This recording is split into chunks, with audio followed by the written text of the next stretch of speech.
문재인 대통령은 이탈리아 로마에서 열린 주요 20개국 정상회의에 이어 제26차 유엔 기후변화 협약 당사국 회의에 참석하며 다자 외교를 마쳤습니다.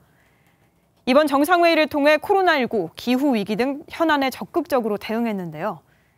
이번 G20 정상회의에서 디지털세 도입 합의를 골자로 한 공동성명을 채택하면서 그간 막대한 수익에도 불구하고 충분히 과세하지 못했던 글로벌 빅테크 기업의 과세 근거를 확보했습니다.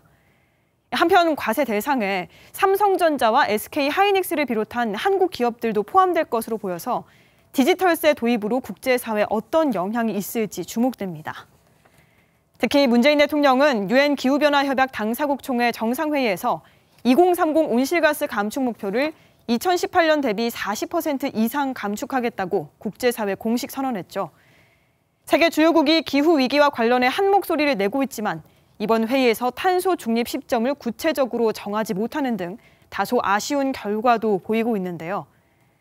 G20 정상회의부터 유엔 기후변화 협약 당사국 총회 정상회의까지 다자 외교의 주요 성과와 앞으로의 외교 과제는 무엇인지 전문가와 함께 짚어보겠습니다.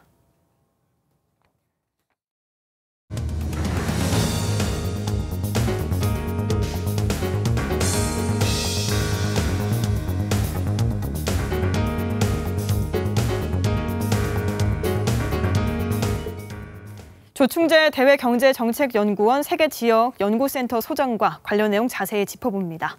안녕하세요. 네, 안녕하십니까. 네. 자, 10월 말부터 유럽에서 이어진 G20 정상회의 그리고 유엔 기후변화 협약 당사국 총회 굉장히 많은 일정이 있었는데 정상 외교가 갖는 의미 어떻게 보셨습니까? 네, 지난 10월 30일부터죠. G20 정상회의가 이탈리아 로마에서 그리고 31일부터 오늘까지입니다. 영국 글래스고에서 제26차 유엔 기후변화협약 당사국 총회 COP26이라 그러는데요. 정상회의가 개최됐고 여기에 우리 문재인 대통령께서 참석했습니다.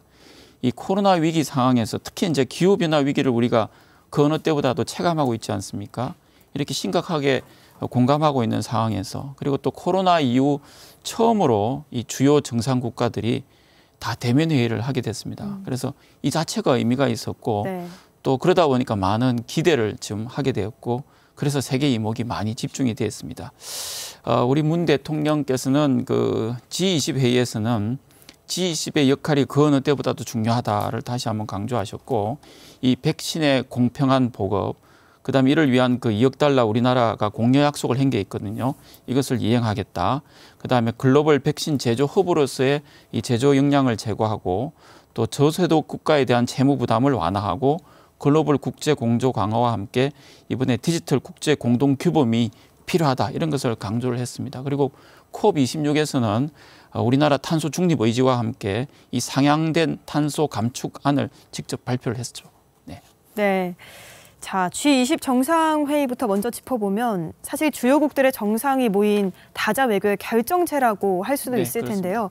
이번 G20 정상회의에서 나온 내용 중에 좀 눈여겨볼 만한 내용이 있었나요? 네, G20이 세계 GDP의 80% 이상을 차지하고 또 아까 말씀드렸듯이 COP26 직전에 개최됐기 때문에 여러 가지 기대가 컸는데요. 특히 이제 기후변화와 관련해서 이 전 세계를 대표하는 20개 국가들이 어떤 구체적인 어떤 행동 계획을 설정할지가 초미의 관심이었는데 네. 그렇게 구체화된 건 실제로 없었습니다.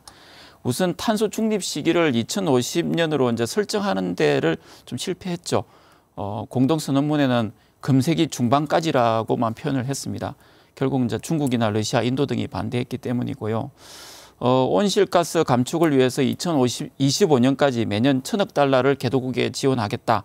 이것도 이제 공동선언문에 들어갔으면 사실 이것은 2009년 기후변화 정상회담에 이미 합의했고 사실상 이때까지 지켜지고 않았던 것이거든요.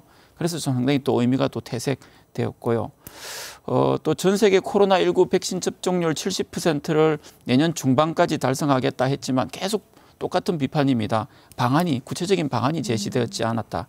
그래서 이거 역시도 조금 의미를 부여하기 어려운데 오히려 이번 G20 회의에서 아까 말씀하셨듯이 2023년 디지털세 도입을 추진한 것이 대표적인 성과입니다. 이제 국제사회가 디지털 시대를 맞이해서 이렇게 디지털 전환을 준비하는 글로벌한 공동규범 제정에 첫 발을 내딛었다는 데서 의미가 있는 것이죠. 네. 탄소 중립 등 이런 기후 문제에 대해서는 조금 아쉬운 성과였지만 그래도 디지털세 부문에 있어서 공동선언문에 포함됐다는 내용이 좀 주목할 만한 부분이었는데요. 그렇다면 디지털세란 무엇이고 또 어떤 그 배경으로 이 디지털세가 도입된 것인지 궁금합니다. 네, 지금까지 기업의 소득세, 법인세라고 그러죠. 이것은 기업이 존재하고 있는 고정사업장을 갖고 있는 국가가 과세권을 갖고 이제 부과를 해오고 있습니다. 그런데 디지털 시대가 되니까 이 고정사업장이 없어도 매출을 발생하고 영업을 할 수 있는 상황이 됐죠. 특히 이제 글로벌 디지털 플랫폼 기업들의 경우가 이런 경우가 많죠. 예를 들어서 미국에 서버를 갖고 있고 이 프랑스나 뭐 인도, 우리 한국 같은데 영업을 해서 매출도 올리고 수익을 올리게 되지만 고정사업장이 없기 때문에 그동안 과세를 행사할 수 없었거든요. 네. 근데 이런 사례가 점점 많아지고 있고 또 이런 빅테크 기업들, 글로벌 플랫폼 기업들의 규모가 점차 커지고 있고 이러니까 자연스럽게 일종의 조세 회피 규모도 커지고 이 문제가 심각하게 되었던 것이죠. 이에 따라서 이제 프랑스, 또 EU를 중심으로 소위 말하는 이제 미국 구글과 같은 빅테크 기업들을 이제 대상으로 해서 디지털세, 뭐 일명 구글세라고 그랬죠. 이런 것들을 이제 부과하려고 했고 이것이 사실은 이제 OECD 경제개발협력기구 주도로 과거에도 다국적 기업들의 그 조세 회피 방지 대책 이런 것들을 준비해 왔거든요. 뭐 이런 것들이 연계가 되면서 지난 10월 초에 136개국이 여기에 합의를 했습니다. 그리고 이것을 이번 G20 정상회담을 통해서 정상들이 모여서 추인을 한 것이죠. 그런데 왜 빨리 이렇게 합의가 됐느냐 하면은 이 글로벌 디지털 기업에 대한 규제의 필요성이 높아졌습니다. 기업이 아주 급성장하고 있거든요. 그리고 코로나 이후에 모든 국가들이 이 조세를 확보하려는데 아주 지금 혈안이 되어 있죠. 특히 이제 미국이 이런 어떤 분위기에 적극 동참하면서 이제 급물살을 타게 된 것입니다. 네. 자, 그렇다면 또 디지털세 도입으로 아마 우리나라뿐만 아니라 국제사회도 많은 영향을 받을 것 같은데요. 우리 정부와 기업 입장에서는 어떤 부분을 준비해야 될까요? 네, 뭐 지금 계획으로서는 지금 추진되고 있는 사항으로서는 디지털세는 이제 2023년이 되면 크게 두 가지 형태로 부과가 되게 돼 있습니다. 이 고정사업장과 관계없이 매출이 발생하는 국가가 과세권을 가지고 그 과세권을 배분해서 이제 부과를 하게 되는 겁니다. 이 글로벌 연결 매출액이 200억 유로 규모가 큽니다. 27조 원이 넘는 기업 중에 10%를 초과하는 이익에 대해 또 그중에 25%에 대해서만 매출 발생국별로 배분을 해서 과세를 합니다. 좀 복잡하죠. 네. 그래서 이것을 필러 1이라고 하고요. 또 필러 2는 이 저세율 국가를 통해서 조세 회피가 그동안 있었거든요. 이걸 방지하기 위해서 글로벌 연결 매출액이 7억 5천만 유로, 약 1조 이상의 기업이라면은 세계 어느 곳에서 사업을 하더라도 15% 이상의 세금을 내도록 이렇게 내야 시스템을 만들어 놨습니다. 여기 필러 1에 해당되는 글로벌 기업들이 뭐 빅테크 기업들, 특히 미국 빅테크 기업들을 중심으로 한 100여 개 이상이 된다 그러고요. 아까 말씀하셨듯이 우리나라는 삼성전자나 뭐 SK 하이닉스가 포함될 것으로 보고 있고, 기재부는 이 필러 1에서는 세수가 오히려 다소 조금 감소하고 필러 2에서는 오히려 세수가 더 늘 것이다. 이래서 전체적으로는 소폭 세수는 증가할 것이다. 이렇게 보고 있습니다. 이 정부는 이런 어떤 과 관련된 입법, 제도, 특히 이제 이 정보 간 국가 간에 이 과세 정보를 공유를 해야 되거든요. 이 시스템을 정비를 해야 됩니다. 그리고 또 앞으로도 협상이 계속 있을 것이니까 여기에도 적극 대비를 해야 되고요. 기업은 지금 2023년 이후에 이 과세 기준이라든지 범위가 점차 지금 넓어질 것이라고 지금 예상이 되고 있기 때문에 좀 선제적으로 준비하고 대응하는 것이 필요할 것 같습니다. 네. 자, 이렇게 G20 정상회의 내용을 좀 짚어봤는데요. 이번에는 유엔 기후변화협약 당사국 총회 내용도 짚어보겠습니다. 기후위기에 어떤 인류가 돌파구를 찾을 수 있을 거라는 희망을 가지고 많은 이제 정상들이 머리를 맞대게 됐는데 이번에 기후변화 대응을 위한 어떤 목소리가 나왔는지 짚어주시죠. 네, 지금 현재 아직도 개최 중이기 때문에 이제 공동성명서 초안이면 작성 중인 것으로 지금 알려지고 있고요. 그게는 이제 각국이 온실가스 감축 목표를 다시 한번 점검해서 2023년에 다시 기후정상회의를 개최하자. 뭐 그러니까 감축 목표가 좀 기대에 못 미쳤다. 이걸 스스로 자인한 셈이죠. 그래서 이번 회의가 좀 성과가 미흡하다. 이런 것을 이제 의미하기도 하는 건데 이번 회의가 그래도 그 어느 때보다도 그 기후 위기에 대한 인식, 자성의 목소리는 높았던 것 같습니다. 네. 영국 총리가 개막 연설에서 지구 종말 1분 전이라고도 했고요. 그 사무총장, 유엔 사무총장은 그동안 파고 뚫고 했던 것이 다 사실은 우리의 무덤이었다. 이렇게 참 경고까지 했습니다. 네. 뭐 또 청소년 환경운동가 툰베리는 블라블라만 있었다 그랬죠. 그 말만 많았고 크게 성과가 없었다는 뜻이기도 합니다.